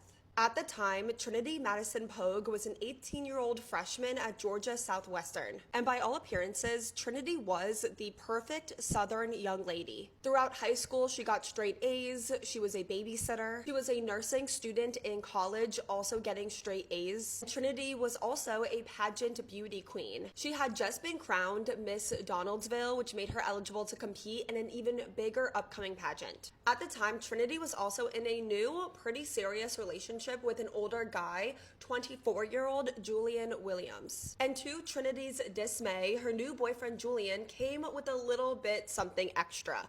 A baby. Jackson Drew, who also was called Romeo or JD, was the 18-month-old baby boy of Trinity's boyfriend Julian, who he had with a previous girlfriend. At the time, JD lived with his father Julian and Julian's sister. 18-year-old Trinity did not like that her boyfriend Julian had a baby with another woman. She wanted a boyfriend, but she didn't want the burden of the baby. She's a college freshman that wants to go out to frat parties, not stay home and change diapers. But instead of ending the relationship with Julian and finding herself a boyfriend that does not have a baby, Trinity just got resentful and angry and hateful, and she took it all out on this little innocent baby boy JD. Trinity was jealous of JD's mom. Trinity wanted to have kids with Julian one day, but she wanted those to be Julian's only kids, and she definitely did not want to play stepmom. And it got to the point that Trinity just had so much anger, resentment, and hatred and jealousy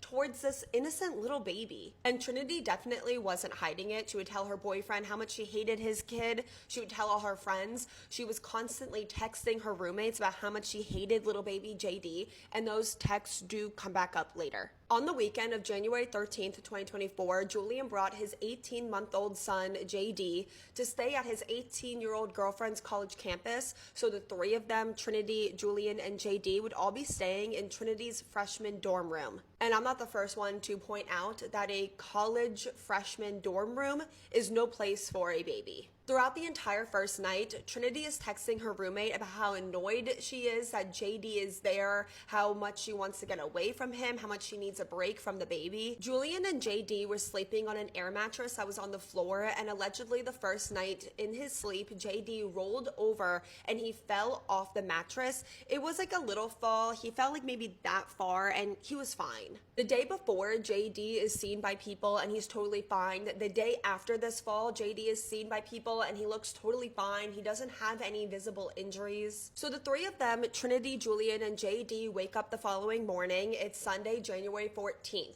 Like I said, JD seems totally fine. He's up and about being a toddler, and he's fed a breakfast of Frito chips and Mountain Dew inside of a sippy cup. Trinity and Julian get a little hungry, so around 11 a.m. noon, Julian leaves to go pick up a pizza, leaving JD in this college dorm room with Trinity alone. This 18-year-old girl was alone with this baby boy for about 35 minutes, and in that time, something deadly happened. Because by the time Julian got back, his 18-month-old baby JD was unresponsive and not breathing. This little baby boy was rushed to the hospital. He had fluid coming out of his nose, he had bruises on his neck and his face, the back of his head was completely swollen, and within 4 hours, he was no longer with us. Little baby, 18-month-old JD had succumbed to his injuries and he passed away around 4 p.m. at the hospital. These were very serious, severe injuries. This little baby boy suffered damage and injuries to the outside and the inside of his body. His skull was fractured, his brain was bleeding, and he had significant injuries to some of his organs,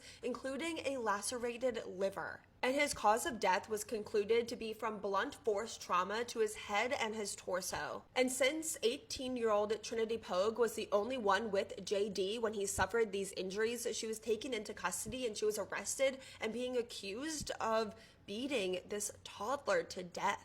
Trinity was Googling a bunch of things on skull fractures and brain bleeds, which does not look good when you're the only one found with a baby suffering from a fractured skull and bleeding to his brain. Trinity changed her story like a dozen times about how and when little JD suffered his injuries. But at trial, Trinity's defense was that JD suffered his injuries when he rolled off the air mattress the night before. But expert after expert got up and testified at this trial and said that the injuries that this little baby boy had were so severe and catastrophic, it would have been impossible to have been caused by a 2-foot fall off a bed. And that the injuries that this baby had were so severe and catastrophic that they would have caused immediate change to this baby. But JD was perfectly fine until he was left alone with Trinity. At her trial, text messages that Trinity sent her roommate were read about how much she hated JD, how she wanted to punch him or even run him over with her car. Some of these text messages were, "I can't stand being around JD anymore. He hates me and I hate him. I feel so much anger towards him that I want to punch him. LMFAO. I know that sounds bad. And I'm so angry, I wish I could run him over with my car." Trinity was sending text messages about how much she hated JD 15 minutes before he was found unresponsive and on the brink of death.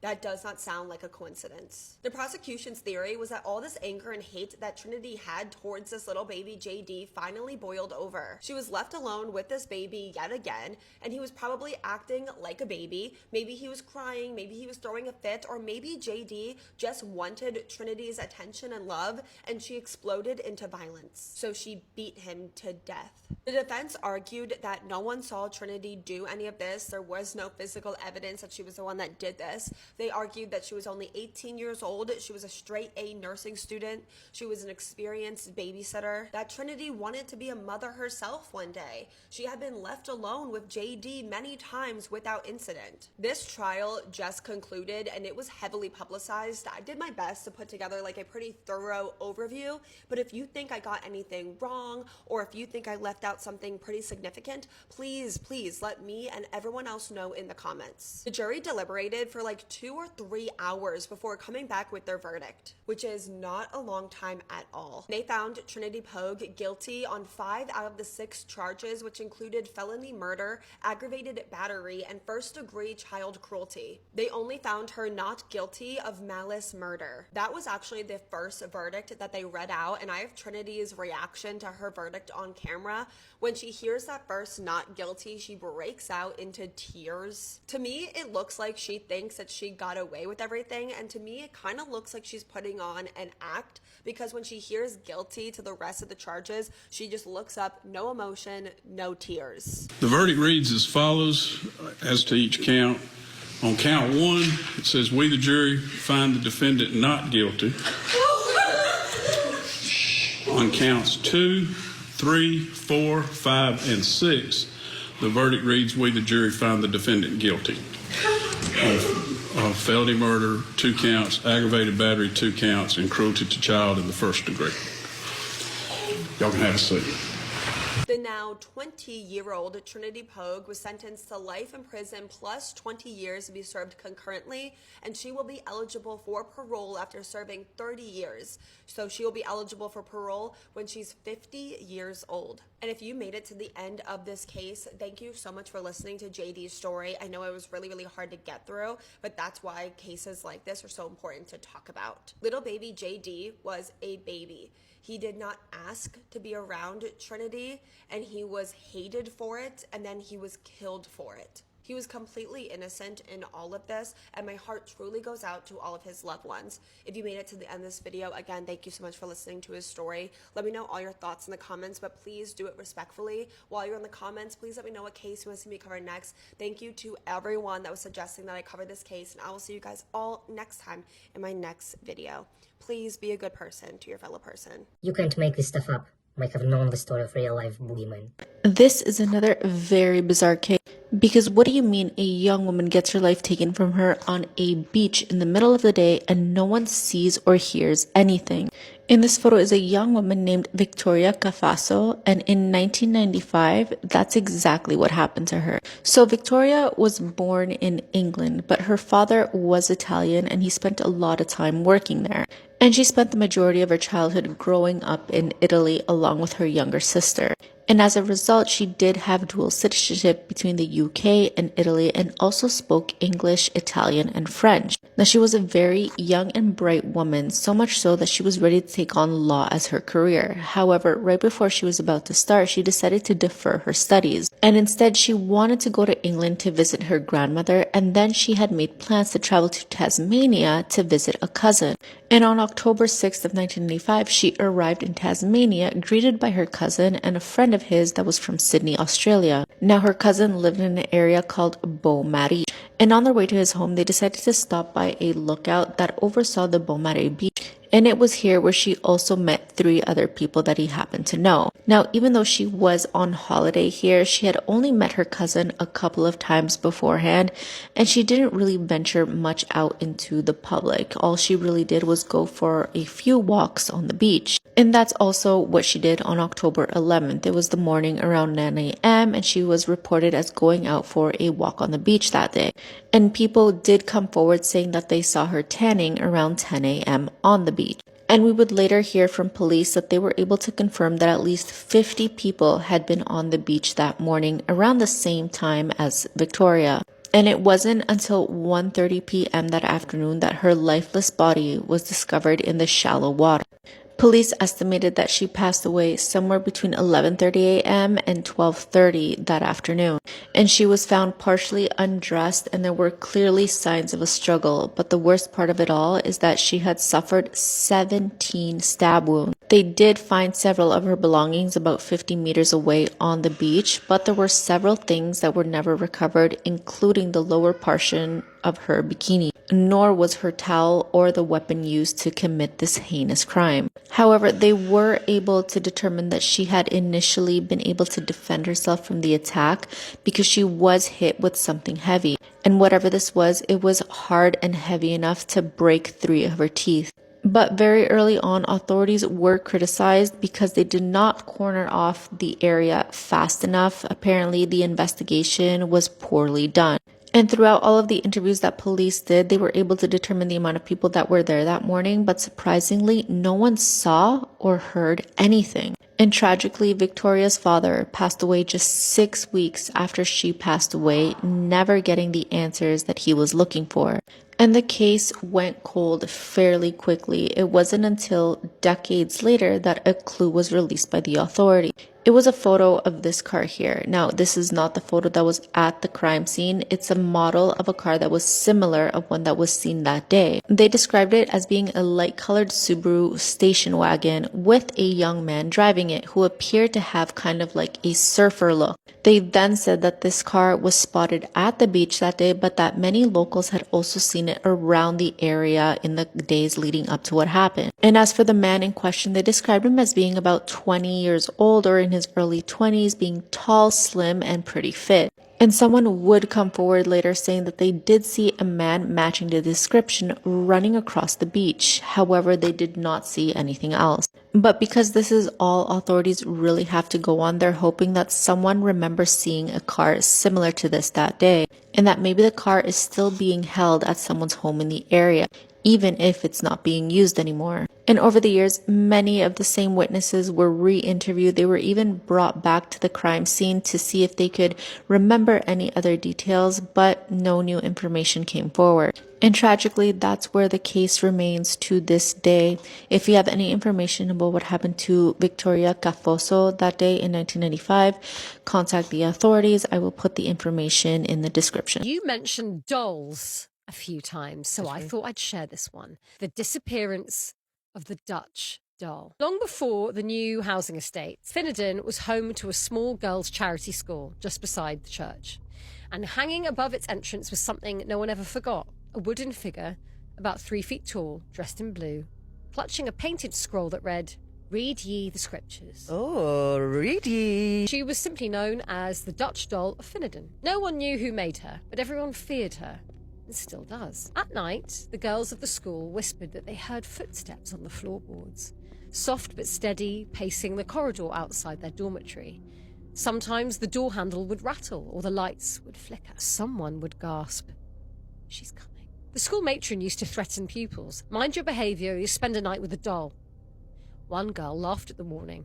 The next morning she was found hiding under her bed, pale as milk, muttering, "She moved. I saw her eyes move."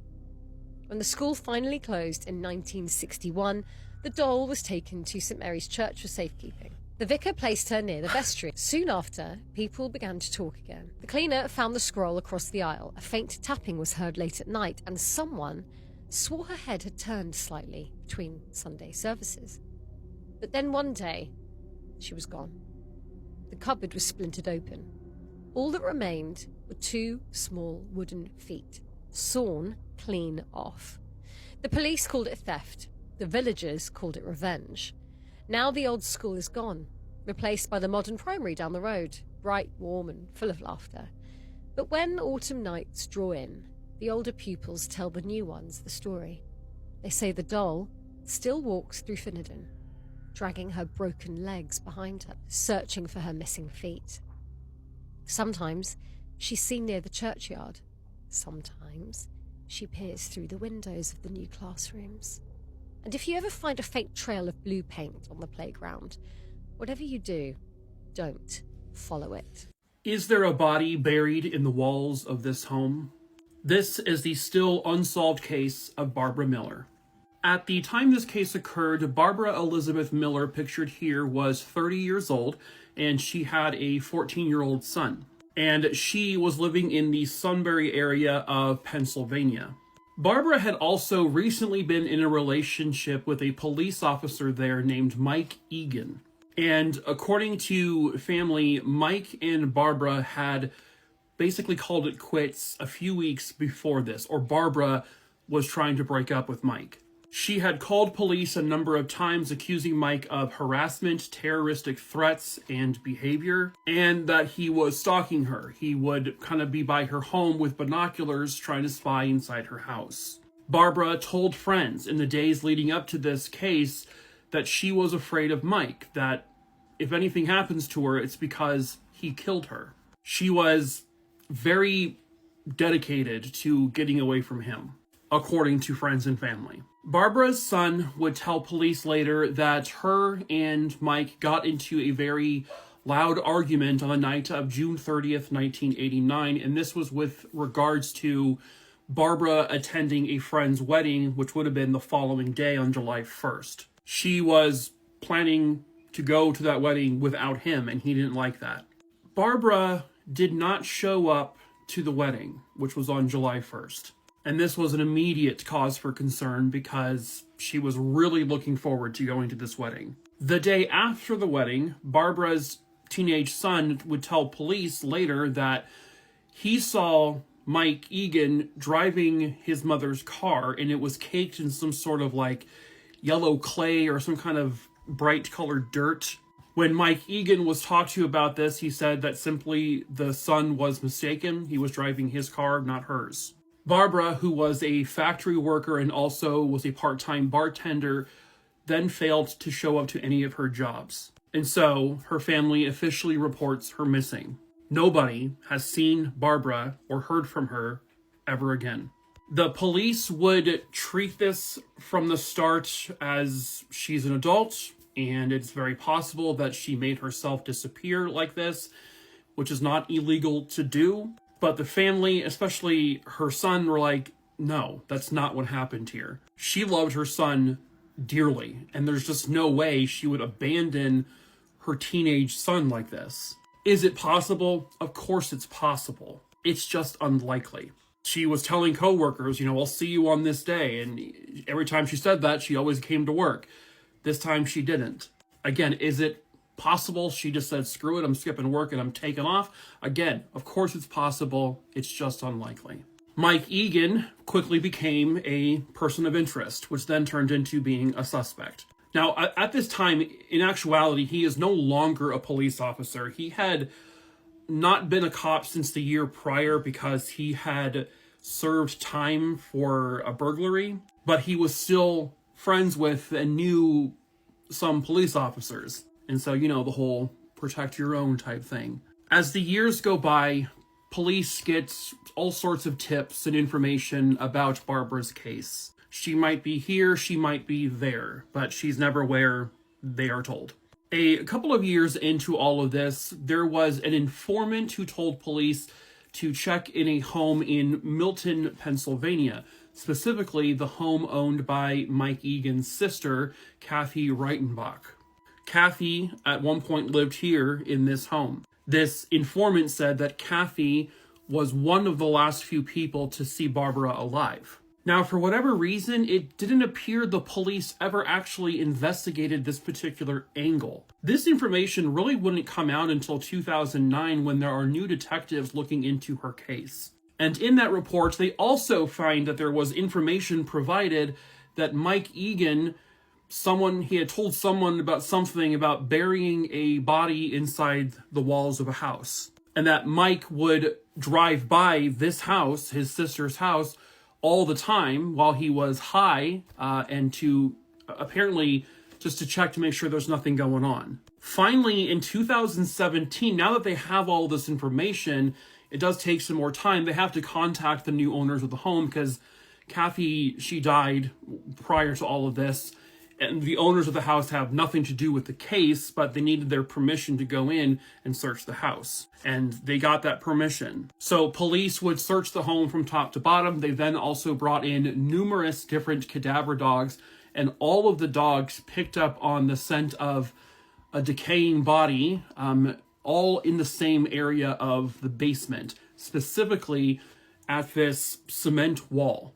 And so the police are then able to dig out that huge portion of cement wall so that they can further inspect it, thinking that Barbara might be encased in this. They had to do the old, hammer and chisel thing to break this thing apart and comb through it tiny piece by tiny piece, chunk by chunk. And they found something very interesting. In the cement, there were a whole bunch of wood chips. This is unusual. You don't typically see wood chips in poured cement that's then put into a wall. So the belief then became that someone put Barbara's body through a wood chipper, and then those remains were put into this cement, which was then used to be cemented into the wall of the home. They don't know that for sure. That's just speculation on their end. The fact of the matter remains, though, is that Barbara's body was not found in that cement chunk, meaning they didn't find actual body parts in there. If her body had been shredded beyond any type of, you couldn't, tell that's a body anymore, they have to go through and test all of that to see if they can find any traces of DNA in that cement. But as of today, in 2025, she has not been identified. She has not been found. Mike Egan has continued to swear that he is innocent, that he had nothing to do with it, that they are definitely looking at the wrong person, but they have still stated that he is still the #1 suspect in this case. But you have to have evidence in order to arrest someone. Enough evidence to confidently go to a trial and say, all right, here's everything we got. We're confident we can convict this guy. They don't have that confidence yet. And Barbara Miller's family is still without her. It's more than obvious at this point that she is dead, that she was killed around the time she disappeared, and they need her body to move further with this. Someone somewhere out there knows the truth about what happened to Barbara Miller and where she can be found. Perhaps that someone is you. If you have any information on this case, you are asked to please call 570-286-4584. The 18-year-old who went missing while hiking near Dracula's castle has still not been found. 18-year-old George Smythe went there on the 23rd. He was hiking through the area and gave a call to emergency response in Romania, saying that he was cold, he was lost, and he was feeling like he was hypothermic. So everybody went out to go to try find him. By the time they got to where the call was made, which was about 4 to 5 miles from the castle itself, nobody was there, but all of George's belongings were there. So his sleeping bag, backpack, some food, but he was nowhere to be found, and there was no trace of where he would have gone. Because it's winter in Romania, it's been snowing there so bad that there's been risk of avalanches, there's been fog, there's been snowstorms, there's been all kinds of stuff that have caused search parties to call off the search multiple times, which is just creating an issue of probably not being able to find him, because the more snow comes down, footprints get covered up. So there's no way to really tell where he went. Police officers did say that George was taking a strange route to get to the castle, that it was about 15 miles long, not the typical trek to the castle where most people go, which could have just been that he wanted to take a different route, get more scenic, off the beaten path where there aren't a bunch of tourists, but that probably also made it a lot easier to get lost. And once he realized he was lost, he likely hung up the phone, and because he was hypothermic, kept moving, but left all his stuff. Usually when you're hypothermic, you experience delirium, so there probably wasn't a lot of logical thinking going on at the time. As of right now, they still have not found him. I believe search efforts were called off again. They're going to continue looking for him, but at this point, there really isn't a trace of where he could have gone. I also saw some people saying that his stuff was found in the castle. That's not true. That's not in any news source that I've seen. So if you have a link to a news source that says his belongings were found inside of the castle, please let me know, because I have not seen that. For someone who's supposed to be really smart, he sure is stupid. Hello, true crimerers. This is the case of Michelle Nice. Viewer discretion is advised. Michelle Rivera was born on November 18th, 1969, and she was born in the Philippines. Eventually, when she was a teenager, she would become a mail-order bride. Enter Jonathan Nice, someone who was 20 years older than her. Jonathan is a scientist. He has his doctorate, specializing in biotechnology. He was the founder and CEO of a company called Epigenesis Pharmaceuticals. He would actually end up flying to the Philippines, where they got married. Then she would move back to the United States with him, and eventually they would have some kids together. Only 2 of the children are pictured here, but they did end up having 3 kids. And they would eventually move to Hopewell Township in New Jersey. And this is the house they lived in. Jonathan did well. He did very, very well for himself.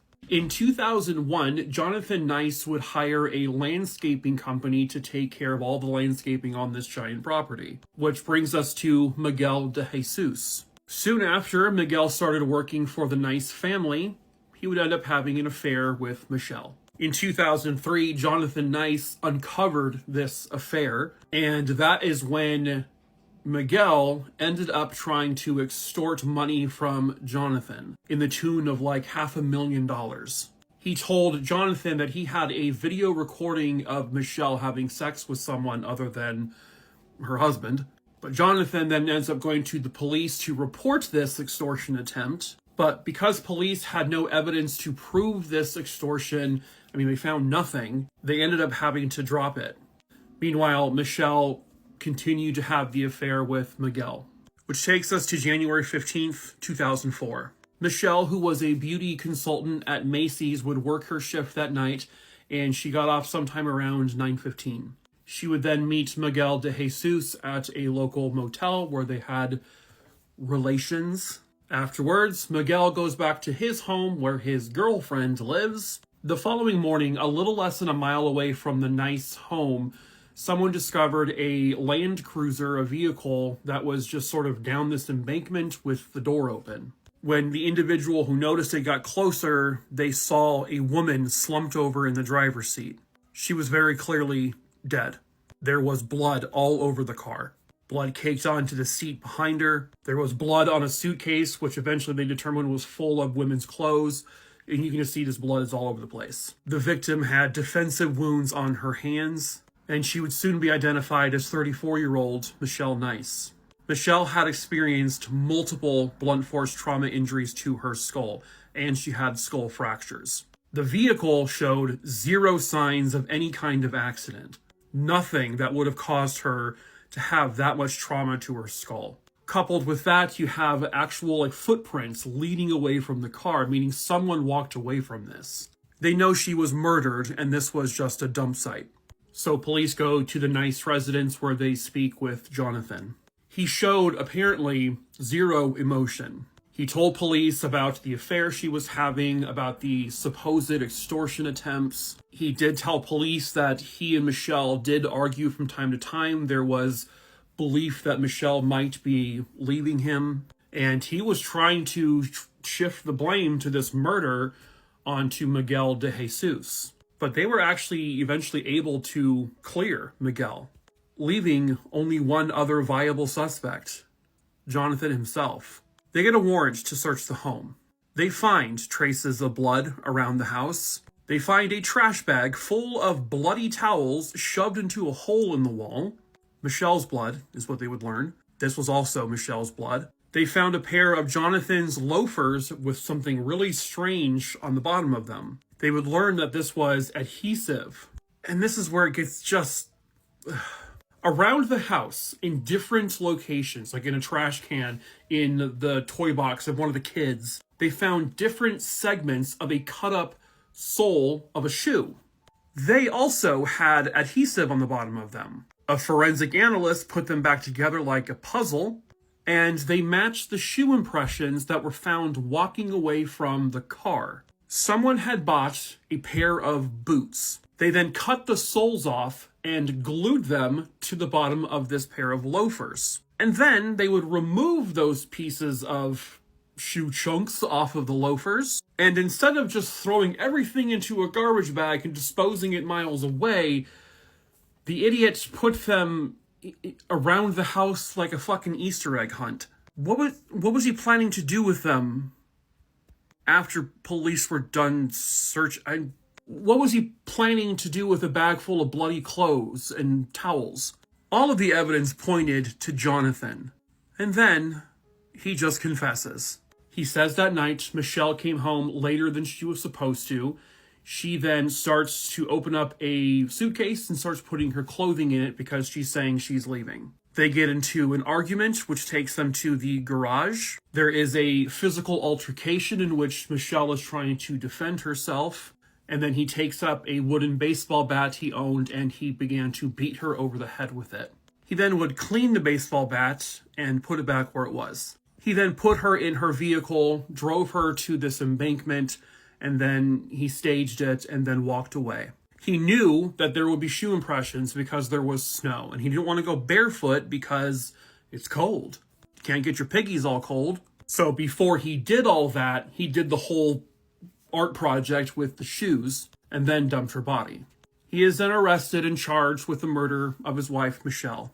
The prosecution believes they have presented a pretty solid case to show that this was, in some degree, premeditated. However, the jury disagreed.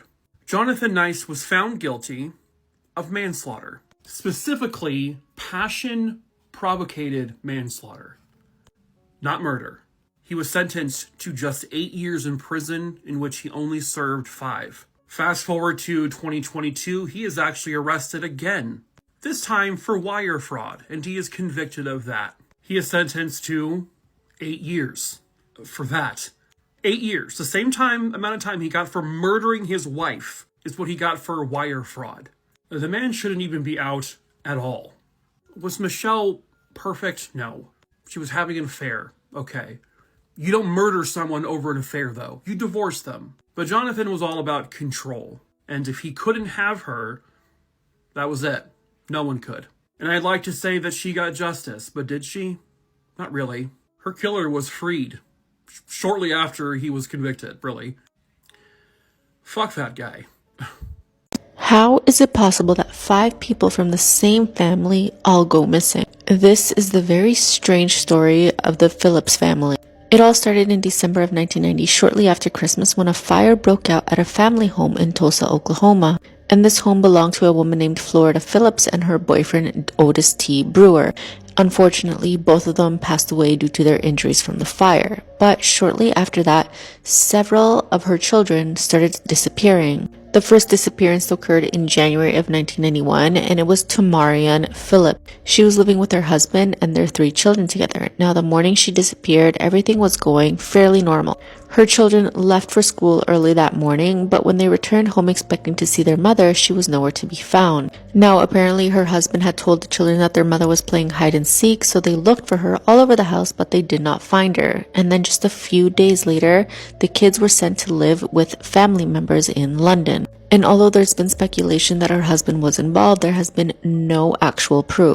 Wanda Lasha Phillips then went missing on April 12th of 1991. And strangely, no one remembers how or when exactly she disappeared. All we know is that she was just 20 years old. And then we have Clinton Blakely, who disappeared in September of 1991. He was also 20 at the time, and the last time he was seen was when he was stopped during a traffic stop. And while he was arrested, no one seems to know what happened to him after. His grandmother did try to report him as missing, but unfortunately, because she was not his next of kin, she was refused from reporting him. Eventually, she did develop dementia, so any further memories of him or their last interactions were gone. And then we have Paula Phillips, who disappeared on October 3rd of 1991. She was 26, and the last time she was seen was around 7 p.m. when she said that she was going to go to a nearby store. And her brother was the one that reported her as missing on October 7th, a few days later. Then on October 10th of 1991, Donald Ray Phillips disappeared. Authorities attempted to contact him in order to discuss the disappearance of Paula, but they had no luck finding him. And then in November of 1992, Londa Renee Phillips, who also happened to be Wanda's twin sister, disappeared. The last time she was seen was when she told her boyfriend she was going to go see a relative. However, she never arrived to their home. And he was the one that reported her as missing, but tragically, her and her sister were confused as being the same person. And authorities are no closer today to solving what happened to any of these family members. There is some speculation that maybe it had something to do with illegal substances, but again, no proof. So if you know anything about what happened to any of the Phillips family members, I'm going to put some information in the description box. I cannot imagine looking over at a car driving by and seeing this inside.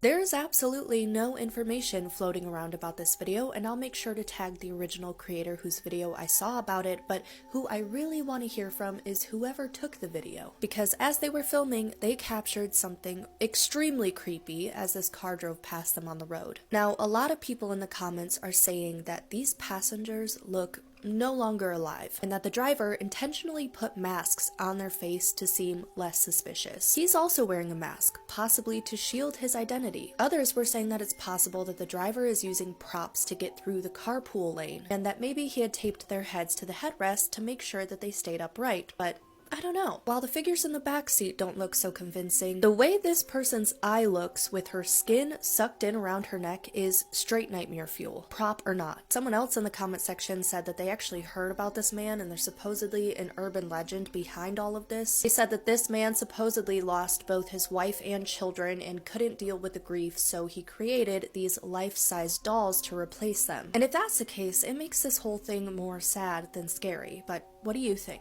Okay, so the video that I'm about to show you is in Spanish. I'm going to try to put captions on the video if I can, but I still want to explain to you what is happening. So this little kid is playing with the toys and he's playing the game of Duck Duck Goose. Out of nowhere, the lights turn off and for some reason, Jessie does something that she shouldn't be fucking doing. The kid immediately reacts and he says, pinche muñeca, which means fucking doll. And in the background, you can hear, I guess, his siblings asking him, what happened? What's going on? Mexican kids are fearless, okay? So he starts telling the siblings when the lights turned off, Jessie looked right at me. She shouldn't have been looking at me. Let me show you the video. Hola chicos, hoy vamos a jugar al pato ganso. ¿Ok? Empezamos. Pato. ¡Pinche muñeca! ¿Cuál? ¿Qué es, Gustavo? Me volteó a ver la cámara. Tenía los ojos primero para arriba y cuando empecé a grabar, como que volteó los ojos para arriba. Hey Jessie, Andy's coming, bitch. What the fuck are you doing? I would die on the spot if this happened to me. Like, I would probably have a heart attack. There's no way I wouldn't. It's like, there's no in between. Either heart attack or I'd be punting Jessie across the fucking room. What do you guys think?